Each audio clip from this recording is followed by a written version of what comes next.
Halo para infokers, dalam video kali ini kita akan membahas sejarah dan fakta menarik seputar Idul Adha yang dirayakan oleh umat Islam di seluruh dunia setiap tahunnya.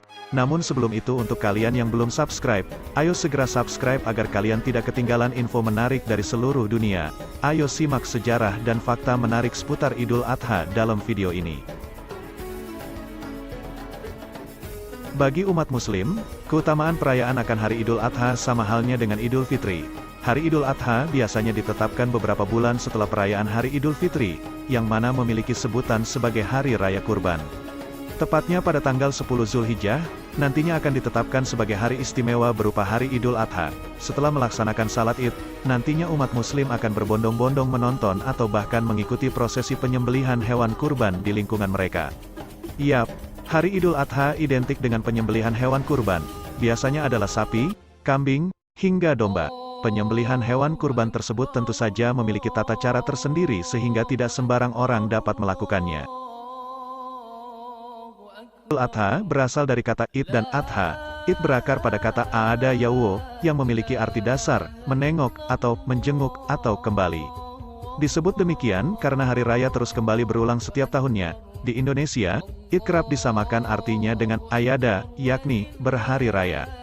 Sedangkan kata Adha bermakna kurban. Dengan demikian, Idul Adha berarti kembali melakukan penyembelihan hewan kurban atau kerap disebut istilah Hari Raya Kurban.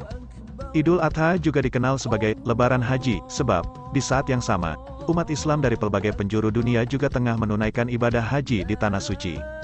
Kata kurban berasal dari bahasa Arab kurban, dari akar kata karaba, yakrabu, yang berarti pendekatan. Mengutip buku berjudul Rahasia dan Keutamaan Hari Jumat oleh Komarudin Ibnu Mikam, disebutkan bahwa berkurban berarti melakukan sesuatu yang dapat mendekatkan diri kepada Allah Subhanahu wa Ta'ala. Idul Adha atau Hari Raya Kurban ini ditandai dengan penyembelihan hewan kurban di seluruh dunia sebagai sarana mendekatkan diri kepada Allah. Daging kurban itu kemudian disalurkan kepada masyarakat umum. Sebagaimana penuturan Al-Hasan bin Ali, Rasulullah Shallallahu Alaihi Wasallam memerintahkan kami dalam Idain, Idul Fitri dan Idul Adha, agar memakai pakaian terbagus yang kami miliki, memakai minyak wangi terbaik yang kami miliki, dan berkurban pada hari raya Idul Adha dengan binatang kurban termahal dari apa yang kami miliki. Hadis riwayat Al-Hakim. Perintah berkurban sendiri berkaitan dengan kisah ketulusan dan totalitas dalam berkurban di dalam mengarungi kehidupan oleh Nabi Ibrahim dan putranya, Nabi Ismail. Nabi Ibrahim diperintahkan oleh Allah untuk menyembelih putranya, Ismail. Kala itu, Ibrahim telah berusia senja dan Ismail mencapai usia remaja. Dikisahkan, Nabi Ibrahim mendapat mimpi bahwa ia harus menyembelih Ismail. Mimpi tersebut merupakan bagian dari wahyu Allah.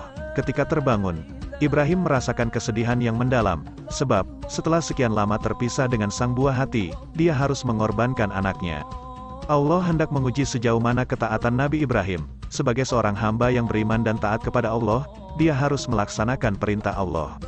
Ibrahim kemudian mendatangi Nabi Ismail dan meminta pendapatnya. Rupanya, jawaban dari Nabi Ismail sungguh luar biasa. Nabi Ismail justru meminta ayahnya untuk melaksanakan apa yang diperintahkan Allah kepadanya. Ismail berkata demikian, "Wahai ayahku, laksanakanlah apa yang telah diperintahkan oleh Allah kepadamu. Engkau akan menemuiku insya Allah sebagai seorang yang sabar dan patuh kepada perintah Allah." Nabi Ibrahim lantas menangis haru mendengar penuturan anaknya. Ibrahim pun dengan ikhlas dan sungguh-sungguh melaksanakan apa yang Allah perintahkan. Namun ketika hendak dilaksanakan, Allah membolehkannya menggantinya dengan binatang domba. Dengan demikian, Ibrahim dan Ismail telah berhasil melewati ujian keimanan tersebut.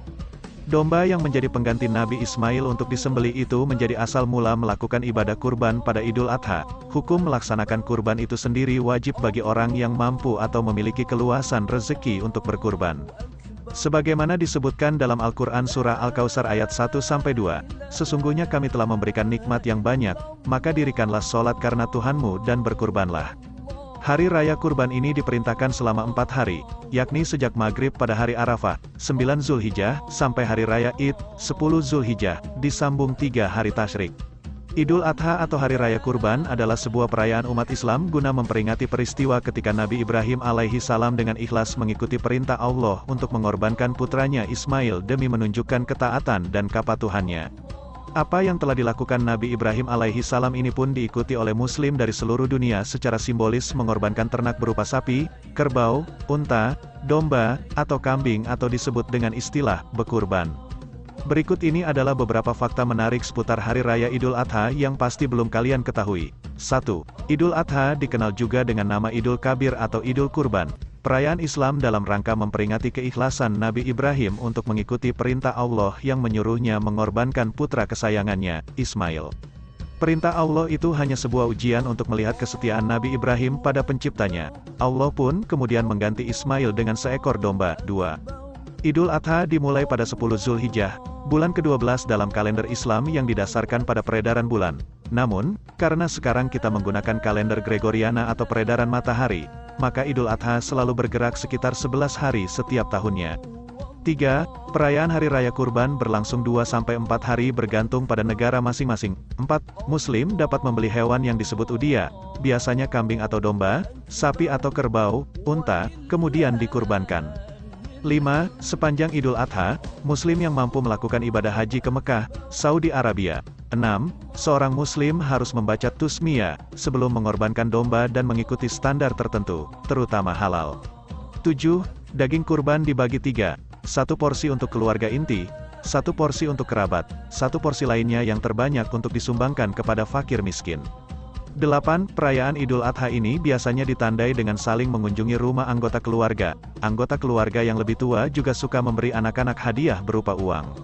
9. Pagi harinya, seluruh Muslim melaksanakan salat Idul Adha di masjid atau lapangan. 10. Pemerintah Amerika Serikat mengeluarkan perangko khusus untuk memperingati Idul Fitri dan Idul Adha di banyak kesempatan seperti tahun-tahun sebelumnya. Perangko ini menyoroti berbagai kontribusi yang diberikan Muslim AS di bidang bisnis, pendidikan, dan reformasi sosial di AS.